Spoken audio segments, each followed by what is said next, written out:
ठीक है। चलो बच्चों, आज मैं आपको बिहारी द्वारा रचित नीति के दोहे करा रही हूँ। भक्ति के मैं आपको पहले करा चुकी हूँ, आज मैं आपको नीति के दोहे समझा रही हूँ। ठीक है, देखिए ध्यान से समझिए। दुसह दुराज प्रजाननु को, क्यों ना बड़े दुख ददूं, अधिक अंधियारो जगत करत, मिली मावस रविचंदू। हाँ, तो अब मैं इसका देखिए, अब मैं आपको पहले इसका संदर्भ बताती हूँ। प्रस्तुत पद्यांश कविवर बिहारी लाल द्वारा रचित बिहारी सतसई से हमारी पाठ्य पुस्तक के काव्य खंड में संकलित नीति शीर्षक से लिया गया है। ठीक है, इसका प्रसंग भी देखिए। बिहारी का ये जो दोहा है बच्चों, नीति संबंधी है। उनका मत यह है कि, या उनका कहना यह है कि दो राजाओं के राज्य में प्रजा का जो कष्ट है वो और भी ज़्यादा बढ़ जाता है। ठीक है, अब देखिए इसकी व्याख्या। दुसह दुराज प्रजनों को, क्यों ना बड़े दुख ददूं। देखिए, दो राजाओं के असहाय राज्य में प्रजाजनों का मतलब जो दुख है वो और ज़्यादा क्यों नहीं बढ़ेगा, अर्थात अवश्य ही बढ़ेगा। अधिक अंधेरों जग करत, मिली मावस रवि चंदू। देखिए, क्योंकि अमावस्या की तिथि को सूर्य और चंद्रमा एक ही राशि पर मिलकर संसार में और अधिक अंधेरा करते हैं। ठीक है, उसी प्रकार से जब एक ही देश में दो राजा हों तो प्रजाजनों का जो दुख होता है वो और भी ज़्यादा हो जाता है। ठीक है बच्चों, इसका काव्यगत सौंदर्य भी दे रखा है। ठीक है, देखिए, दोहरे शासन में प्रजा को दो राजाओं की आज्ञा माननी पड़ती है तथा दो राजाओं की सुख सुविधाएं जुटानी पड़ती हैं, इसलिए प्रजा का दुख और भी ज़्यादा बढ़ जाता है। देखिए बच्चों, इसमें भाषा ब्रज है, रस शांत है, गुण प्रसाद है, अलंकार श्लेष है, अनुप्रास है और छंद इसमें दोहा है। ठीक है बच्चों, समझ में आ गया। अब अगला देखिए। बसे बुराई जासु तन, ताही को सन्मानु, भलो भलो कई छोड़िए, खोटे ग्रह जप उदानु। देखिए, संदर्भ इसका बच्चों वही है जो मैंने आपको पहले बताया था। प्रसंग देखिए, बिहारी द्वारा रचित इस दोहे में दुष्ट व्यक्तियों की स्थिति का चित्रण हुआ है। ठीक है, व्याख्या देखिए। बसे बुराई जासु तन, ताही कौ सन्मानु। कवि कहता है कि जिसके शरीर में बुराई बसती है उसी का संसार में सम्मान होता है। मतलब जिसके अंदर बुराई सबसे ज़्यादा होती है उसी का सबसे ज़्यादा इस संसार में सम्मान भी होता है। भलो भलो कहीं छोड़िए, खोटे ग्रह जप उदानु। आगे कहते हैं कि भला ग्रह तो भला कहकर छोड़ दिया जाता है। ठीक है, जो भला ग्रह होता है उसे कह देते हैं हाँ भाई ये तो बहुत अच्छा है, और यह कहकर इसको छोड़ दिया जाता है। किंतु खोटे ग्रह के आने पर जाप दान आदि कराए जाते हैं। ठीक है बच्चों, जब कहते हैं ना बुरा समय आता है तो उसके बहुत सारे उपाय किए जाते हैं, लेकिन जब अच्छा होता है तो कहते हैं तो बहुत अच्छा है, कोई ऐसी बात नहीं है। ठीक है, देखिए इसका काव्यगत सौंदर्य। कवि ने इस दोहे के माध्यम से संसार की वास्तविकता का उद्घाटन हमारे सामने प्रस्तुत किया है। भाषा ब्रज है, गुण प्रसाद है, अलंकार दृष्टांत है, अनुप्रास है, छंद दोहा है, भाव साम्य। बिहारी ने कुछ वर्ष पूर्व गोस्वामी तुलसीदास ने भी यही बात की थी, यानी कि जो बिहारी इस बात को कह रहे हैं वही तुलसीदास ने भी इस बात को पहले हमारे सामने कहा था। देखिए बच्चों, अगला देखिए। नर की अरु नल नीर की, गति एक करी जोई, जे तो नीचो हल चले, ते तो ऊंचो होई। देखिए, इसमें भी संदर्भ बच्चों वही है जो मैंने आपको पहले मैंने आपको बताया है। पहले इसका प्रसंग देख लीजिए। बिहारी ने इस दोहे में विनम्रता के महत्व का उल्लेख किया है। अब इसकी व्याख्या देखिए। नर की अरु नल नीर की, गति एक करी जोई। देखिए, मनुष्य तथा नल के पानी की स्थिति एक जैसी ही समझनी चाहिए। मनुष्य तथा नल का पानी जितना ही नीचे होकर चलता है वह उतना ही और ऊंचा बढ़ता चला जाता है। ठीक है, कहने का तात्पर्य है कि मनुष्य जितना नर्म होकर अपना व्यवहार करता है वह उतना ही ऊंचा उड़ जाता है। जे तो नीचो है चले, ते तो ऊंचो होई। इसी प्रकार नल जितना नीचा चलाया जाता है उसका पानी उतना ही ऊपर उठता चला जाता है। कहने का भाव यह है कि नल जितना भी अधिक हम नीचे होकर चलाएंगे तो उसका पानी और भी अधिक ऊपर उठता चला आएगा। ठीक है बच्चों, समझ में आ गया आप लोगों को?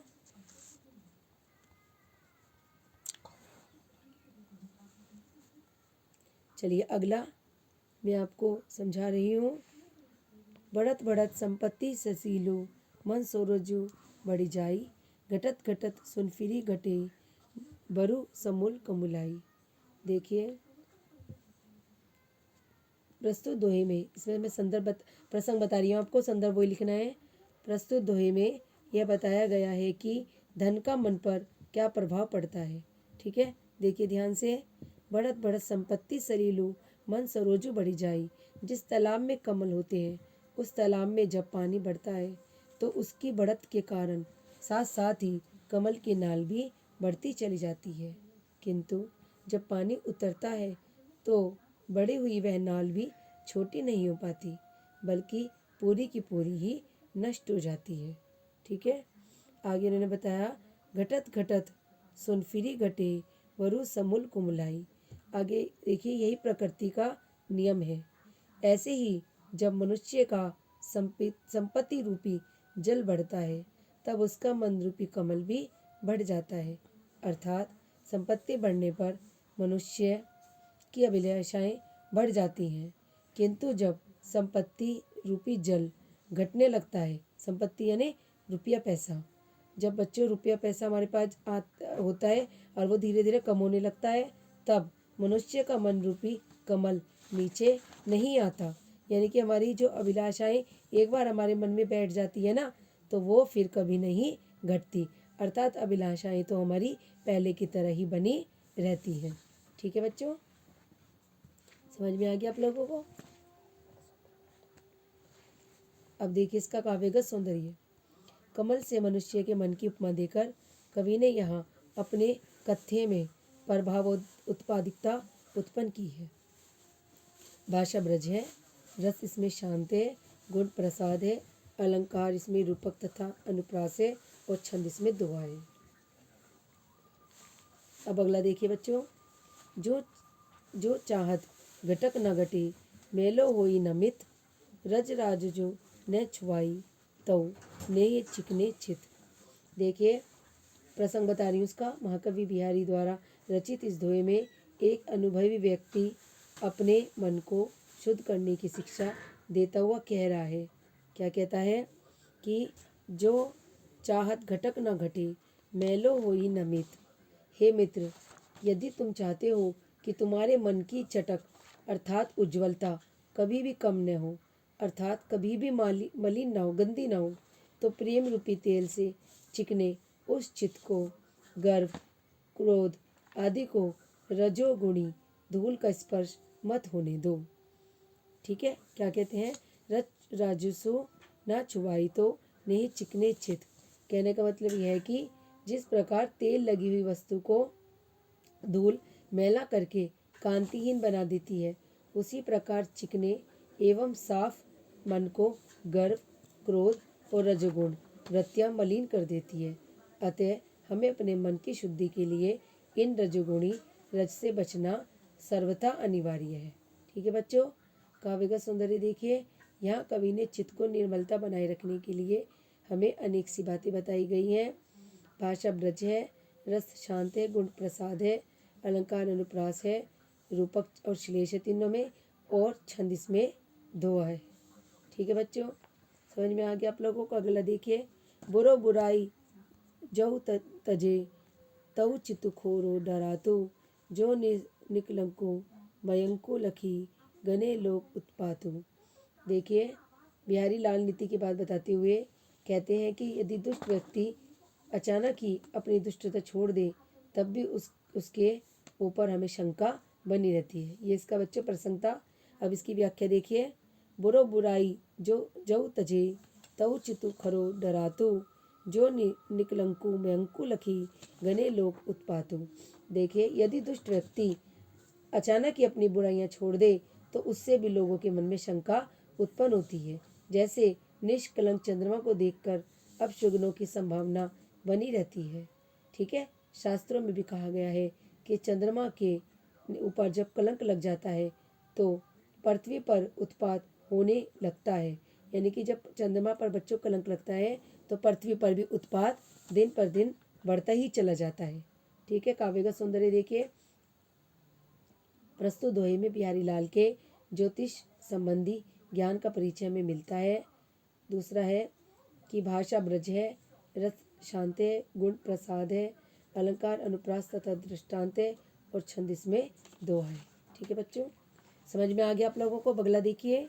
स्वारथु सुकृत न श्रमो व्यथा देखी विहंग विचारी, बाजी पराई पानी परी तो पंछी नो न मारी। देखिए बच्चों, इसका प्रसंग कवि ने दूसरे लोगों के बहकावे में आकर अपने साथियों के साथ दुर्व्यवहार करने वाले व्यक्तियों को बाज की अनुक्ति द्वारा समझाया है। तो क्या कहा है बिहारी जी, क्या कहते हैं? स्वारतु सुकृतु न श्रमो व्यथा देखी विहंग विचारी, बाजी पराए पानी परी तो पंचुनो न मारी। देखिए, हे राजा जय सिंह रूपी बाज, इन पक्षियों अपने साथी यानी जो छोटे राजा हैं उनको मारने से न तो तेरा स्वार्थ सिद्ध होता है और न ही ये तेरे सत्कर्म है और न ही ऐसा करने से तेरा श्रम सार्थक होता है। अतः हे बाज, तो अच्छी प्रकार से विचार कर ले। इस प्रकार दूसरों के हाथों में पड़कर अपने साथी अन्य पक्षियों की हिंसा मत कर। ठीक है। काव्य का सौंदर्य देखिए बच्चों। शाहजहां के कहने पर हिंदू नरेशों का विरोध करने वाले राजा जयसिंह के लिए कवि ने इस अन्योक्ति का प्रयोग किया है। भाषा इसमें ब्रज है, रस शांत है, गुण प्रसाद है, अलंकार इसमें विहग शब्द का विशेष अभिप्राय होने पर इसमें परिरंकुर पूरे दोहे में अनुक्ति है। ठीक है। और छंद इसमें दोहा है। ठीक है बच्चों, अभी आपका लेसन कंप्लीट हो गया है और आप लोग इसको पढ़कर देख लीजिए। जो भी समझ में ना आए वो आप लोग मुझसे दोबारा पूछ लीजिए। और बच्चों, एक एक दोहा याद कर करके उसको आपको अपनी कॉपी पे लिखना है। जो मैं आपको भेज रही हूँ, जो कि तो ये आपको कॉपी पर नहीं लिखने हैं, इनको याद करना है और याद करके कॉपी पर लिखना है। ठीक है बच्चों, चलिए।